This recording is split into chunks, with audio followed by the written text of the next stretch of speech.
Getxo beti izan da kulturaren sinonimoa. 1970ko hamarkadan 5 zinema areto zituen gure udalerriak. Baita 1954an irekitako Kasa Sozial delakoa, egun Andres Isasi Musika Eskolaren egoitza dena areetan.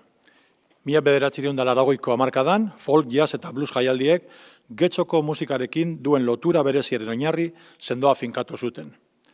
Horrengo 2 hamarkadetan, Arrigunagako Hondartza, Romoko Santa Eugenia Plaza edo Fadurako Kiroldegia, besteak beste munduko artista esanguratsuenen eszenatoki izango ziren. Getxotarrek, udalerritik atera gabe, txalo jodiete, Tete Montelui, Tony Williams, Andy White, Pablo Milanés, Dulce Pontes, Atahualpa Yupanqui, Paco de Lucía, Barbara Hendricks, Estrella Moriente edo Cheris the Ladies taldeari. 20. mendeko lehen hamarkadaren bukaeran, begibistakoa zen, Getxo kultur mailari eusteko zerbait behar zuela. Musika eta arte eszenikoentzako azpiegitura egokia.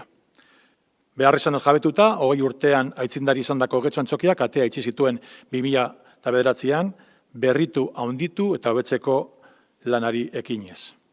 Lana bukatuta gaur Musikabarri jaio da, Getxoko arte, kultura eta kongresu zentroa.